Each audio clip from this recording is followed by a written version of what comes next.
अब bio CNG transport करने में अड़चन का है, तो फिर हमने तय किया कि हम बायो एलएनजी बनाएंगे ताकि ट्रांसपोर्ट करने के लिए आसान हो।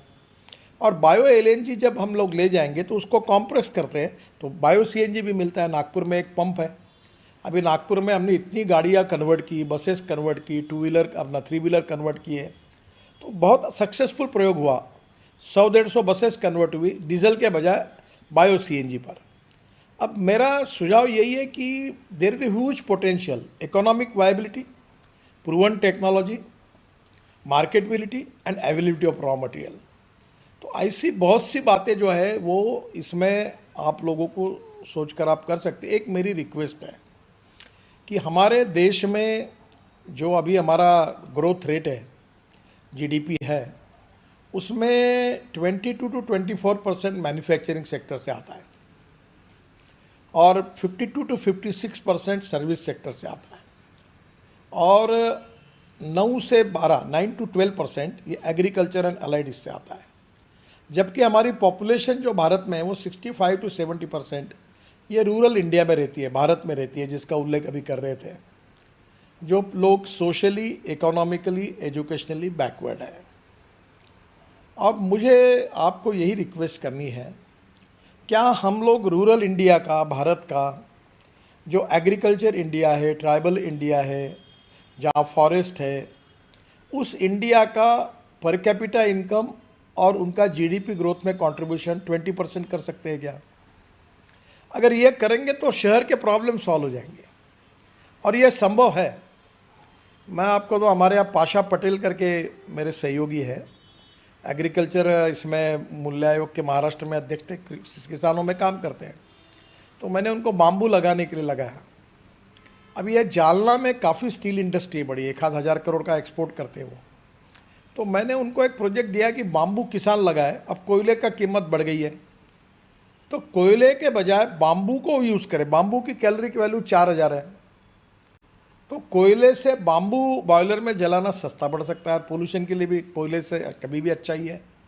तो अब उन्होंने सक्सेसफुली प्रयोग किया और कहा कि हम लेंगे 3,500 से 4,000 रुपये टन बाम्बू लेंगे, तो कैलोरिक वैल्यू के हिसाब से भी वो सस्ता पड़ता है। तो अभी अगर वो स्टील इंडस्ट्री पूरी जालना की अगर बाम्बू यूज़ करेंगे तो उनको कम से कम 40 से 50,000 टन पर डे चाहिए। तो जो वेस्ट लैंड मराठवाड़ा, भी वो पाशा पटेल ने काफ़ी लगाया, वेस्ट लैंड है, ख़राब है, वहाँ 1 एकड़ में अगर बाम्बू, भीमा बाम्बू की जात बहुत अच्छी अगर लगाई तो साधारणतः 200 टन पर एकड़ प्रोडक्शन 2 साल के बाद आता है।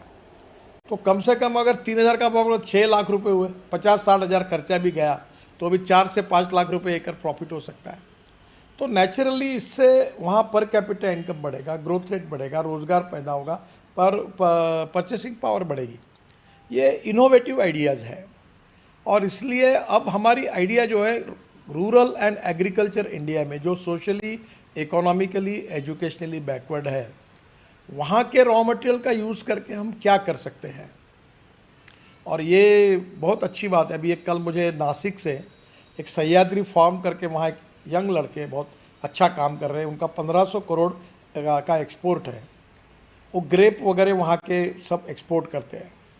अब दुनिया का मार्केट हमारे लिए खुला है, इंटरनेट से हम वर्ल्ड से जुड़े हैं और अब दुनिया के लोग कोई भी चीज़ लेने से चाइना की तुलना में इंडिया को प्रायोरिटी दे रहे हैं। और इसलिए मैं आज आपको 2 बात आखिरी में कहूँगा कि जैसे आपने एक बात ये तय की है कि एंटरप्रेन्योरशिप को बढ़ाना, वैसे इसके साथ दूसरी बात को आप जरूर जोड़िए कि एक्सपोर्ट को बढ़ाना है और इंपोर्ट को कम करना है। अब एक्सपोर्ट को बढ़ाना है तो कौन सी चीज़ इंडिया से हम एक्सपोर्ट कर सकते हैं, इसका अध्ययन करके लोगों को बताइए। अभी हमारे यहाँ, हम विदर्भ में कॉटन, सूत, अभी ये जर्सी है कॉटन की मैंने पहनी हुई, कल उन्होंने सह्याद्री वाले में, इसके ऊपर एक साइन है, ये दिखाने के बाद ये साइन जो है, इसके ऊपर अगर आपने स्कैन किया तो ये कौन से किसान का कपास है, कहाँ से सूत हुआ है, पूरी जानकारी मिलती है। ये 100% कॉटन है, उन्होंने ही तैयार की थी।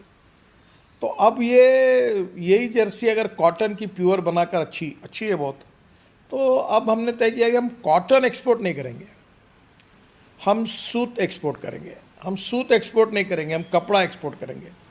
अब पूरी विदर्भ की इकोनॉमी, और राठी जी बैठे हमारे विदर्भ इंडस्ट्री के चेयरमैन, अगर विदर्भ की पूरी इकोनॉमी में अगर हमारा कॉटन एक्सपोर्ट हो जाएगा तो किसान को 10,000 रुपये क्विंटल भाव मिलेगा।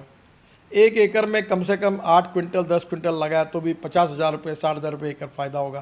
तो यहाँ की इकोनॉमी बदल जाएगी। अब बांग्लादेश को पूरा, मैं अभी बांग्लादेश के संपर्क में हूँ और वहाँ कॉटन बहुत लग रहा है, सूत लग रहा है, कपड़ा लग रहा है, क्योंकि रेडीमेड गारमेंट में वर्ल्ड लीडर बन गए, तो उनके पास कपास नहीं है। तो विदर्भ का कपास नागपुर से डायरेक्ट कलकत्ता हल्दिया ले जाना और हल्दिया से बार्ज पर वो ढाका ले जाना या पानगांव लेके जाना और वहाँ से एक लॉजिस्टिक कॉस्ट को कम करके विदर्भ का पूरा कपास वहाँ एक्सपोर्ट हो सकता है क्या, संतरा एक्सपोर्ट हो सकता है क्या। तो अब ये काम पर हम पूरे लोग एग्रो विजन में लगे हैं, तो नेचुरली यहाँ का मार्केट मिल जाएगा तो परिस्थितियाँ बदल जाएगी। तो मेरा आपको एक ही कहना है कि एक्सपोर्ट को बढ़ाना ये दूसरा मंत्र है, यानी development of entrepreneurship is the heart of the subject. यानी ये टेक्नोलॉजी और रिसोर्स से कई गुना ज़्यादा इंपॉर्टेंट है, तो बहुत इंपॉर्टेंट है। आप इस पर सबकी सक्सेस स्टोरी है, आप सबको फेलिसिट कर रहे हैं। दूसरी बात मुझे लगती है कि इन्हीं लोगों को एक दूसरा चैलेंज है कि ऐसी कौन सी चीज़ है जो हम एक्सपोर्ट कर सकते हैं। क्या हम लोग इंपोर्ट करने की जो लिस्ट आज हमारे देश में जो इंपोर्ट हो रहा है उसकी लिस्ट उपलब्ध है। मैं एमएसएमई का मंत्री था तो मैंने कराई थी। वो तैयार करके हमारे देश में वो चीज़ें हम तैयार कर सकते हैं क्या इंपोर्ट करने के बजाय, और दुनिया को जो लग रहा है वो हम एक्सपोर्ट कर सकते हैं क्या। देखिए, इंजीनियरिंग मैन पावर वर्ल्ड में सबसे ज़्यादा हमारे पास है, अवेलेबिलिटी ऑफ रॉ मटेरियल है। अब हमने रोड बनाए, जलमार्ग बना रहे, थोड़ा हमारी लॉजिस्टिक कॉस्ट को कम करने के लिए पूरे प्रयास कर रहे हैं। पावर हमारे पास है, वाटर हमारे पास है, टेक्नोलॉजी हमारे पास है। तो अब ये सब बातों का उपयोग करके हम सभी क्षेत्रों में हमारी एक्सपोर्ट को अगर 2 गुना 3 गुना बढ़ाएंगे तो हमारी इकोनॉमी एकदम स्ट्रांग हो जाएगी। आत्मनिर्भर भारत बनने के लिए एंटरप्रेन्योरशिप जितनी आवश्यक है उतना ही हमको एक्सपोर्ट को बढ़ाना होगा और इंपोर्ट को कम करना होगा। और इसलिए जो आप जैसे यंग टैलेंटेड लोग हैं जो इनोवेशन और रिसर्च के आधार पर नए नए चीज़ों को बना रहे हैं, निश्चित रूप से मुझे बहुत खुशी है इस बात की। और ऐसे लोगों को अब आजकल बहुत से लोगों को मार्केट भी अच्छा मिल रहा है, पब्लिक सपोर्ट भी अच्छा मिल रहा है।